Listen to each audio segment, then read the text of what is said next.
চৈতন্যের উত্তরাধিকার কার হাতে সুরক্ষিত? আমি বলবো মমতা বন্দ্যোপাধ্যায়ের হাতে সুরক্ষিত। চৈতন্যদেবের প্রকৃত উত্তরাধিকারী মমতা বন্দ্যোপাধ্যায়।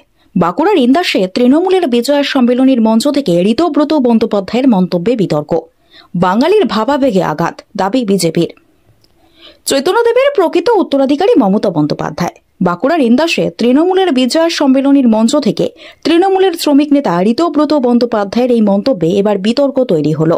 বিজেপির দাবি, কোথায় শ্রী চৈতন্যদেব আর কোথায় মমতা বন্দ্যোপাধ্যায়? এভাবে দুজনের তুলনা করার অর্থ বাঙালির ভাবাবেগে আঘাত করা।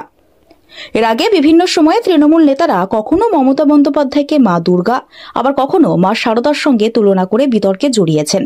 এবার সেই একই পথে হেঁটে তৃণমূলের শ্রমিক নেতা ঋতব্রত বন্দ্যোপাধ্যায় প্রকাশ্য মঞ্চ থেকে মমতা বন্দ্যোপাধ্যায়কে চৈতন্যদেবের প্রকৃত উত্তরাধিকারী বলে মন্তব্য করলেন। যে বাংলার অবিরাম যাত্রার চির সংঘর্ষে চৈতন্যের উত্তরাধিকার কার হাতে সুরক্ষিত? আমি বলবো মমতা বন্দ্যোপাধ্যায়ের হাতে সুরক্ষিত। চৈতন্যদেবের প্রকৃত উত্তরাধিকারী, এই লড়াইয়ের উত্তরাধিকার। চৈতন্যদেব যেমন হ্যামলিনের বাসিওয়ালা ছিলেন, মমতা বন্দ্যোপাধ্যায় হচ্ছেন হ্যামলিনের বাসিওয়ালা। মমতা বন্দ্যোপাধ্যায় পথে মানে লাখো মানুষ তার সঙ্গে, মানুষের অবিরাম যাত্রার চির সংঘর্ষ নিয়ে লড়াই। এই বাংলাকে যারা টার্গেট করেছে, ইন্দাস হচ্ছে বিষ্ণুপুর সাংগঠনিক জেলার মধ্যে পড়ে। বিষ্ণুপুরের এখানে একের পর এক কলকারখানা বন্ধ হয়ে যাচ্ছে, তিনি তার সম্বন্ধে কোনো দিশা দেখিয়েছেন কি? কিন্তু দেখাননি। এখন ভোটের বাজারে আমার কথা হচ্ছে, বাঙালির ভাবাবেগে যে এভাবে আঘাত করা হবে তা আমরা আশা করিনি। একজন সম্পূর্ণ দুর্নীতিতে নিমজ্জিত একজন মুখ্যমন্ত্রী, রাজনীতিবিদ, তিনি কাকে তুলনা করা হচ্ছে শ্রীচৈতন্যদেবের সাথে। এ বাঙালির ভাবাবেগ মারাত্মকভাবে আঘাতপ্রাপ্ত। কোথায় একজন শ্রীচৈতন্যদেব আর কোথায় একজন দুর্নীতিগ্রস্ত মুখ্যমন্ত্রী, যেখানে দিনের পর দিন মহিলারা অরক্ষিত, ধর্ষিতা, চাকরি চুরি হয়েছে, বালি চুরি হয়েছে, কয়লা চুরি হচ্ছে, রাজ্যের সমস্ত কিছু গাছ সব চুরি হয়ে যাচ্ছে। সেই রকম একটা মুখ্যমন্ত্রীকে তারা কি করে করেন সেটা তারা বলতে পারবেন। তবে আমার মনে হয় যে বাংলার মানুষ এই জিনিসকে ভালো করে মেনে নেবে না। আগামী 26-এর ভোটে এর উত্তর দেবে। ইতিহাস পড়তে বলুন, আমার মনে হয় যে চৈতন্যদেবের সম্বন্ধে কোনো রকম কোনো উক্তি আমি করবো না কারোর সঙ্গে তুলনা করে। কারণ চৈতন্যদেব তার চৈতন্যদেবের জায়গাতে আছেন, তাকে আমরা ভগবানের মতন দেখি। তিনি ঈশ্বর তুল্য মানুষ। তার সঙ্গে আমরা কারো কোন রকম দেখি না। তাকে আমরা শ্রীকৃষ্ণের রূপ হিসেবে বাঙালি এবং সকল ভারতবর্ষ তাকে সেভাবেই পুজো করে। তবে কবে এই রাজনীতিবিদ শ্রীকৃষ্ণ হয়ে গেলেন, কবে শারদা হয়ে গেলেন, কবে মা দুর্গা হয়ে গেলেন, তা তৃণমূল কংগ্রেসের নেতারা বলতে পারবেন। ভারতীয় জনতা পার্টি বা সাধারণ বাঙালি, হিন্দু বাঙালি, তারা শ্রীচৈতন্যকে ভগবানের রূপে দেখে আসছে, ভগবানের রূপেই দেখবে।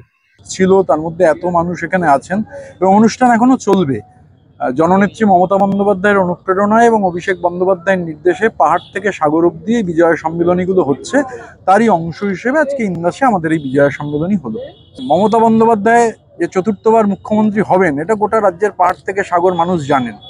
সেটা নিয়ে প্রশ্ন নেই। প্রশ্ন হচ্ছে বিজেপি বিরোধী দলের স্ট্যাটাস পাবে কি পাবে না, এটা হচ্ছে নির্বাচনের প্রধান প্রশ্ন। চৈতন্যদেবকে অবশ্যই আমি মনে করি শুধু বাংলার নয়, গোটা দেশের প্রথম বিপ্লবী। মানে আমায় যদি কেউ জিজ্ঞাসা করেন যে এদেশের প্রথম বিপ্লবীকে, আমি বলবো শ্রীকৃষ্ণ চৈতন্য। প্রথম মিছিলকে করেছেন শ্রীকৃষ্ণ চৈতন্য, প্রথম স্লোগানকে দিয়েছেন শ্রীকৃষ্ণ চৈতন্য, এমনকি প্রথম বাংলা ব্যান্ডের জনক সেটাও শ্রীকৃষ্ণ চৈতন্য, প্রথম সমাজ সংস্কারক তো অবশ্যই। এবার শ্রীকৃষ্ণ চৈতন্য 550 বছর আগে বাংলার মধ্যভাগ থেকে যে সমাজ সংস্কারের লড়াইয়ের সূচনা করেছিলেন, যা দিকে দিকে ছড়িয়ে পড়েছিল। এবং চৈতন্যদেব হচ্ছেন হ্যামলিনের বাসিওয়ালার মতো। তিনি যে পথে গেছেন লাখো মানুষ থেকে অনুসরণ করেছেন।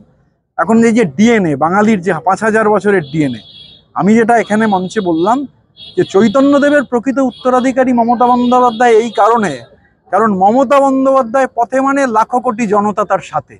তিনি হেঁটে চলেছেন, লাখো মানুষ হ্যামলিনের পাইপারের মতো তার পেছনে চলেছে।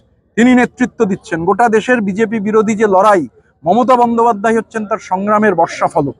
সুতরাং মানে একথা বলতে আমার বিন্দুমাত্র দ্বিধা নেই যে চৈতন্যদেবের প্রকৃত উত্তরাধিকার, এই লড়াইয়ের যে উত্তরাধিকার, মানুষকে একত্রিত করার উত্তরাধিকার, অন্যায়ের বিরুদ্ধে রুখে দাঁড়াবার উত্তরাধিকার, এবং এই যে হ্যামলিনের বাসিওয়ালার মতো মানে চুম্বকের মতো মানুষ আকর্ষিত, এবং তিনি নেতৃত্ব দিয়ে চলেছেন।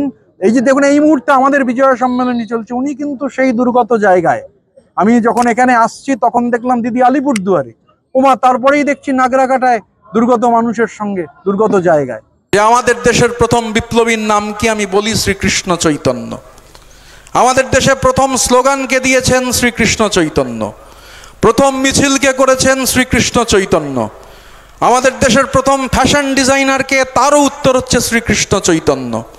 যে পথে গেছেন আমাদের দেশের প্রথম সমাজ সংস্কারক, মানুষকে ঐক্যবদ্ধ করেছেন, দুহাত তুলে যখন উচ্চারণ করেছেন হরি হরায় নম কৃষ্ণ, যাদবায় নম, যাদবায় মাধবায় কেশবায় নম, গোপাল গোবিন্দ রাম শ্রী মধুসূদন আমার গিরিধারী গোপীনাথ মদন মোহন। এই উচ্চারণে ধর্ম নেই, এই উচ্চারণে বর্ণ নেই, এই উচ্চারণে শুধু মানব মুক্তির কথা রয়েছে। পুরীর মন্দিরে যে রথের রশি, পিছিয়ে পড়া মানুষের অধিকার নেই রথের দড়িতে হাত দেবে। ওই যে আমি বললাম দেশের প্রথম বিপ্লবী চৈতন্য সেখানে দাঁড়িয়ে রয়েছেন একটা উঁচু জায়গায়, তাকে ঘিরে লাখো মানুষ, পিছিয়ে পড়া মানুষ, উচ্চবর্ণের মানুষ নয়, নিম্নবর্ণের মানুষ, তারা রথের দড়িতে হাত দিতে পারবে না। যুগ যুগ ধরে রথের দড়ি তারা হাত দিতে পারবে না। তারা চৈতন্যর দিকে তাকিয়ে রয়েছেন। দেশের প্রথম বিপ্লবী চৈতন্য তাদের বলছেন, বীর বাঙালি শ্রীকৃষ্ণ চৈতন্য, যে আপনারা এসেছেন কেন এখানে?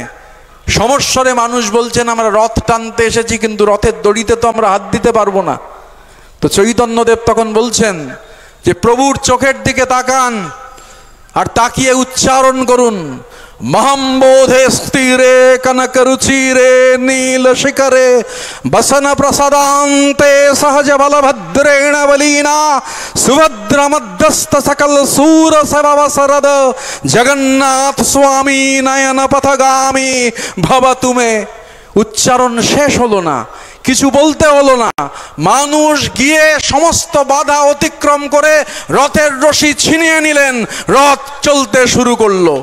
এ মাটির সেই জ্যোতির্ময় বাঙালি নেতৃত্ব দিয়েছেন এই লড়াইয়ের।